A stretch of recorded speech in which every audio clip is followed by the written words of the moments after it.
Elimdeki buza iyi bak. Şu an bedava gibi bir şey değil mi? Eğer 1800'lerin başında yaşıyor olsaydın şu an avucumda duran su parçası için bugün bir servet ödüyor olurdum.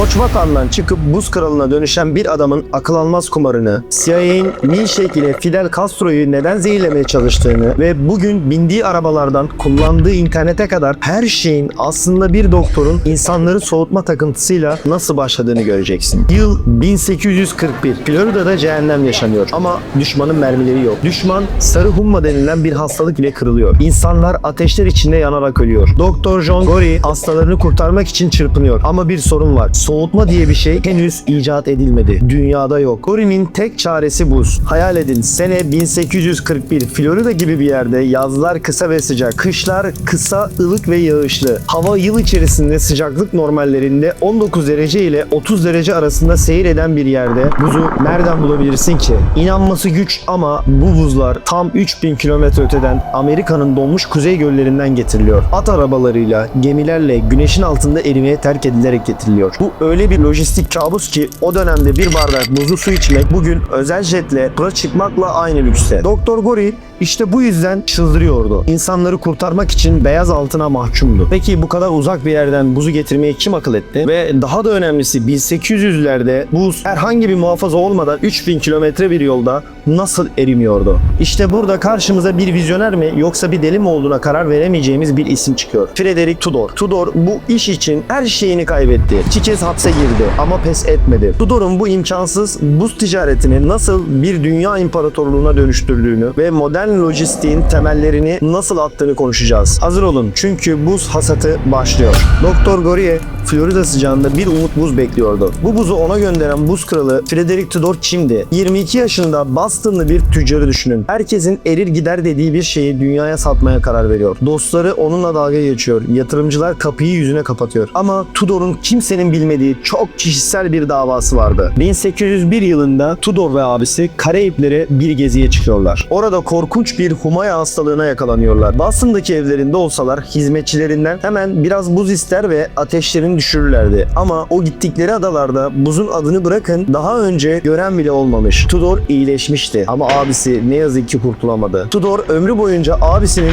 buz olmadığı için öldüğünü kabullenemedi. İşte bu hırs onu dünyanın en zengin ama aynı zamanda en çok nefret edilen adamlarından biri yapacaktı. Peki o zamanlar buz nasıl elde ediliyordu? Öyle bir düğmeye basıp buz alamıyordunuz. Kışın ortasında donmuş göllere gidiyordunuz. Bu devasa buz çiftliklerinde tam bir ölüm kalım savaşıydı. Boyunuz kadar uzun otomatik olmayan testerelerle üzerinde durduğunuz buzu kesiyordunuz. Düşünsenize, kestiğiniz şey aynı zamanda bastığınız zemin. İşçilerin ve atların buzun içine düşüp boğulması an meselesiydi. Buz bloklarını gölden çıkartmak bugün ağır sanayi kadar tehlikeli ve zahmetli bir işti. 1806 yılında Tudor 80 ton buzu bir gemiye yükleyip Martingen adasına doğru yola çıktı. Şaka değil. Boston gazeteleri bu çocuk kesin batacak diye manşet atıyordu. Haklıydılar da. Gemi adaya vardığında buzun yarısından fazlası erimişti. Ama asıl sorun adaya varınca belli olacaktı. Adada buzu saklayacak herhangi bir yer yoktu. Ve yerel halk daha önce buz görmemişti. Ne yapacaklarını bilmiyordu. Tudor güneşin altında eriyen buzları iskelede bağıra bağıra satmaya çalıştı. Zaman onun adına eşliyordu. Çünkü onca emekle getirdiği buzlar adaya indiğinde sıcaktan hızla eriyordu. Yerel halk şaşkındı. Bu beyaz suya benzeyen şeyi ellerine aldıklarında neden yok olduklarını anlamıyorlardı bile. Tudor limanda kalan buzu satmıştı. Ama satın alan yerel halk buzu aldıktan biraz sonra eridiğini görünce Tudor'a tepki gösterdi ve onu dolandırıcılıkla suçladı. Sonuçsa koca bir sıfır ve devasa bir borç. Peki Tudor pes mi etti? Asla. Sonraki 4 yıl boyunca daha fazla borç aldı. Daha fazla gemi gönderdi ve her seferinde daha çok battı.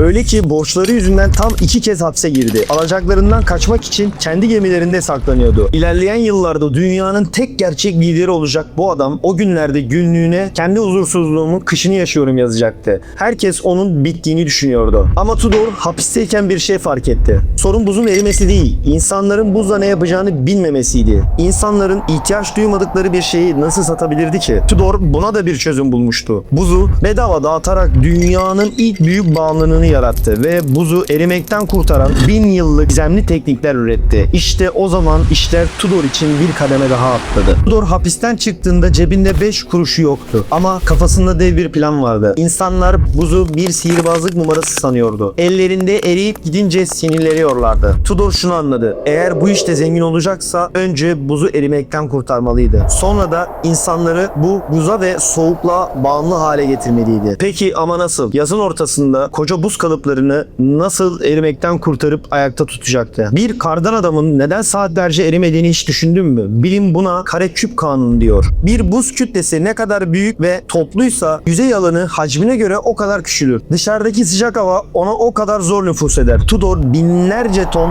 buzu üst üste istifleyerek aslında kendi yapay dev kışını yaratıyordu. Daha önce toplanmış bir buzun havaların ısınmasına rağmen aylarca orada kaldığına Türkiye'de de şahit olmuşsunuzdur. Tudor aslında yeni bir şey icat etmemişti. Milattan önce 500'lerde İran'ın yakıcı sıcaklarında Persler yahlar denilen dev kubbelerle buz saklıyordu. Bu yapılar soğuk havayı dipte tutuyor, sıcak havayı yukarıdan tahliye ediyordu. Tudor bu antik bilgiyi modern dünyaya uyarladı. Gemilerinin altını çift katmanlı yaptı ve arasına ne koydu biliyor musunuz? Talaş. Evet, yanlış duymadın. O zamanlar çöpe atılan odun talaşları dünyanın en iyi yalıtım malzemesi oldu. Üstelik Tudor bu talaşları bedavaya topluyordu. Fiziği çözmüştü. Sıra psikolojideydi. Tudor Karayipler'deki barmenlere gitti ve onlara hayatlarının teklifini yaptı. Size bu buzu bedavaya vereceğim. Evet, yanlış duymadınız. Tudor binlerce kilometre öteden onlarca zahmetle getirdiği buzları bedavaya verecekti. Planı buydu. Ama bir şartla. Barmenler buzlu içecekleri sıcak olanlarla aynı fiyata satacaktı. Müşteriler bir hafta boyunca buzlu kokteyllerini yudumlayacaktı ve Tudor'un dediği gibi bir hafta boyunca içkisini bir kere soğuk içen bir adam bir daha asla o içkiyi sıcak içmeyecekti. Bu sadece alkolle değil, bütün ürünlerde geçerliydi. İş sadece içecekle bitmedi. Tudor onları dondurmayla tanıştırdı. Küba'da dondurma öyle bir çılgınlığa dönüştü ki 150 yıl sonra bile Fidel Castro dondurma takıntısı yüzünden CIA'nin hedefi olacaktı. Tudor artık sadece buz satmıyordu. O bir yaşam tarzı satıyordu. Para akmaya başlamıştı. Ancak Tudor'un gözü daha yükseklerdeydi. Karayipler yetmemişti. Dünyanın öbür ucuna, güneşin asla batmadığı o kavurucu yere gitmek istiyordu. Hindistan'a, yoksa Tudor dünyanın gerçek buz kralı mı olacak? Tudor'un 20 yıldır kurduğu bir hayal vardı. Buzu dünyanın öbür ucu Hindistan'a götürmek. İnsanlar yine aynı şeyi söyledi. Saçmalama Tudor. 4 aylık yolculukta buz mu kalır? Ama Tudor o meşhur talaşları ve yalıtım tekniklerini öyle bir geliştirdi ki 1833'te Kalküta'ya vardığında gemisindeki buzun yarısından fazlası hala sapasağlam duruyordu. Hindistan'da buz tam bir patlama yaptı. Tudor sadece Kalküta'da bugün milyonlarca dolara gelen bir kar elde etti. Ama asıl olay şu: başarısını gören diğer rakipler hemen piyasaya atıldı. Tudor ne mi yaptı dersiniz? Fiyatları öyle bir aşağı çekti ki Tudor'un yıllardır biriktirdiği iş tecrübesi ve lojistik ağı maliyetleri hızlı bir şekilde düşürmesine imkan sağladı. Sektöre yeni dahil olan firmalar ise bu maliyetler altında ezilmeye başlıyordu. Tudor bununla da yetinmeyecekti. Hatta bir dönem fiyatları öyle bir aşağı çekti ki rakipleri iflas edene kadar zararına satış yapacaktı. Herkes pes ettiğinde ise piyasada tek kalınca fiyatları tekrardan zirveye çıkartacaktı. Buz Kralı lakabını ona sadece başarısından değil, aynı zamanda bu acımasızlığından da geliyordu. 1860'lara geldiğimizde buz artık sadece zenginlerin lüksü değildi. Mutfaklara buz kutuları girmeye başladı. Ama bu günümüzdeki buzdolabı ile aynı şey değil. Üst bölmeye buzu koyuyordunuz. Soğuk hava aşağı inip yemeğinizi taze tutuyordu. Bugün kullandığımız buzdolabının atası işte bu basit ahşap dolaplardı. Ve bu dolaplarla birlikte tarihin en ilginç mesleklerinden biri doğdu. İddia ediyorum daha önce önce duymadınız. Buz adam. Buz adam her gün veya haftada bir kez kapınıza gelir. 40 ile 50 kiloluk dev buz bloklarını sırtında taşıyarak mutfağınıza kadar girerdi. O dönemde buz adam hakkında o kadar şaka, şarkı ve dedikodu vardı ki bu adamlar sütçüden bile daha popülerdi ve evlerin içine girmesine izin verilen nadir yabancılardandı. Mahalle kültürünün vazgeçilmez bir parçası olmuşlardı. Buz artık sadece içecekleri soğutmuyor, dünyayı beslemeye başlıyordu. Lojistik zinciri öyle bir noktaya geldi ki daha önce hiç görmediğimiz bir şey doğdu. Soğuk zincir. Ama bu soğuk zincir sadece mutfağımızın yapısını değil, bütün şehirlerimizi değiştirecekti. Hatta evinize giren marulun yapısını bile değiştirecekti. Peki yediğimiz marulun isminin neden iceberg, buzdağı olduğunu hiç merak ettiniz mi? Ya da Chicago'nun nasıl olup da dünyanın et başkenti haline geldiğini daha önce duydunuz mu? Buzun evlere girmesiyle modern dünyayı ve küresel gıda endüstrisini nasıl baştan aşağı inşa ettiğini göreceğiz. Hazır olun. Çünkü buz artık sadece bir iş değil, dünya gücü. Şimdi bir düşün. En sevdiğin dönerciye gittin veya bir burger sipariş ettin. İçindeki o bembeyaz çıtır çıtır marulu biliyorsun değil mi? Biz Türkiye'de ona genelde göbek veya marul diyoruz. Ama tüm dünya ona iceberg yani buzdağı diyor. Peki bir marula neden buzdağı ismi verilir ki? Sonuçta bu bir marul. Çünkü bu marul tarladan senin dürümüne gelene kadar gerçek anlamda buz dağlarının içinde seyahat ediyordu. Bugün Antalya'nın sıcağında sabah dalından kopan bir marul ertesi gün İstanbul'da veya Erzurum'daki bir sofrada sanki az önce toplanmış gibi taptaze durmasını sağlayan şey aslında 150 yıl önce temelleri atılan o buz imparatorluğu. Eskiden bu marullar tren vagonlarında ve dev buz kalıplarının arasında gömülürdü. Müşteriler vagonu açtığında marullar buzların arasından fırlardı. İşte iceberg ismi tam olarak buradan geliyor. Buz olmasaydı o marul daha yolda pörsür ve çürürdü. Sadece sebze değil. Hadi biraz et konuşalım. Buzdan önce taze et yemek tam bir lojistik kabustu. Şöyle hayal edin. Bugün Beşiktaş'ın veya Kızılay'ın göbeğinde dev ahırların olduğunu, sokaklarda çamur içinde yürütülen inek sürülerini düşünün. Kulağa iğrenç geliyor değil mi? Ama buzdan önce mecburdunuz. Çünkü et kesildiği an bozulmaya başlardı. Bu yüzden ineği canlı canlı şehrin içine kadar getirmek zorundaydınız. Buz sayesinde soğutmalı vagonlar icat edildiğinde her şey değişti. Artık hayvanı canlı taşımak yerine eti merkezde kesip buzlu vagonlarla göndermeye başladılar. Bu neyi sağladı biliyor musunuz? Maliyetler %40 düştü. Çünkü bir hayvandan yenmeyen kısımları boşuna taşımak zorunda kalmadılar. Chicago tam bu sayede dünyanın et başkenti oldu. Bizim bugün marketten aldığımız o paketli taze etlerin arkasındaki kahraman işte o eriyen buz bloklarıydı. Şehirlerin içindeki o dev mezbahalar ve ahırlar kalkınca ne mi oldu? Bugün gezdiğiniz o temiz caddeler, parklar ve ofisler yapıldı. Yani aslında bugün bindiğin metro hattından oturduğun kafeye kadar her şeyin yerini ve zeminini o buzlar açtı. Ama tabii ki de her şey bu kadar toz pembe değildi. Bu dev sistemin korkunç bir sırrı vardı. Doğal buz kirleniyordu. Sanayi devrimi gölleri kirlettikçe o taze buzlar aslında kolera ve tifo gibi hastalıkları evlere taşıyordu. Doğal buz artık bir mucize değil, katil olmaya başlamıştı. Dünya bir karar vermek zorundaydı. Ya bu hastalıklı buzla öleceklerdi ya da buzu fabrikada tertemiz bir şekilde üreteceklerdi. Hatırlıyor musunuz? Videonun başında Florida sıcağında çaresiz kalan bir doktor vardı. Doktor John Gorey. Gorey buz kralına mahkum kalmamak için gece gündüz çalıştı ve sonunda başardı. Havayı sıkıştırıp aniden genleştirerek dünyanın ilk yapay buzunu üretti. Ancak karşısında sadece sıcak hava yoktu. Karşısında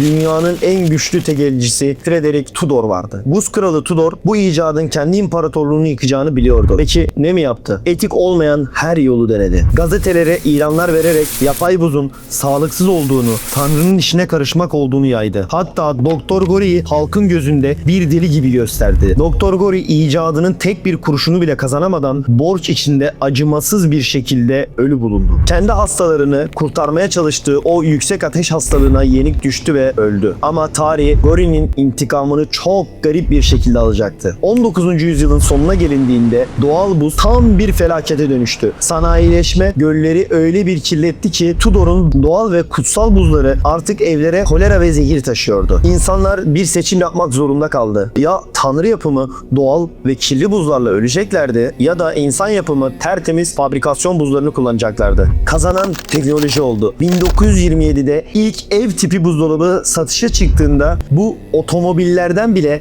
daha hızlı yayılan bir teknoloji haline geldi. Şimdi durun ve düşünün. Soğutma teknolojisi sadece sütün bozulmasını engellemiyor. Şu an hayatta olmanı sağlayan aşılar, saklanan kan bağışları, insülinler hepsi o soğuk zincir dediğimiz ağın sayesinde kapına geliyor. Hatta daha da ileri gidelim. Hastanelerdeki MR cihazları, atom altı parçacıklarını inceleyen CERN'deki dev hızlandırıcılar ve evrenin sırlarını çözen James Webb Uzay Teleskobu. Bunların hiçbiri Doktor Gori'nin o küçük buz makinesi olmadan bugün günümüzde olmazdı. Başta sorduğumuz soruya dönelim. Alt tarafı bir buz küpü değil mi? Hayır. O hırsın, hayatta kalma mücadelesinin ve insan zekasının doğayı dize getirişinin hikayesi. Bir dahaki sefere bardağına o buz küpüne attığında onun sadece içeceğini soğutmadığını hatırla. O buz bir zamanlar modern dünyayı şekillendiren dünyanın en önemli parçalarından biriydi. Peki sizce teknolojinin bir sonraki en önemli adımı ne olacaktı? Videoyu buraya kadar izleyip zaman ayırdığınız için teşekkür ederim. Bu kanalda daha önceden dünyada farklı noktalara gidip oradaki yerleri anlık olan görüntüleri sizlere aktarıyordum. Şimdi ise hem bu konsepti deneyeceğiz hem de dünyanın farklı noktalarına gidip oraları çekip sizlere aktaracağız. Videoyu beğenip kanala abone olmayı ve bir yorum bırakmayı unutmayın. Sağlıcakla kalın, kendinize iyi bakın.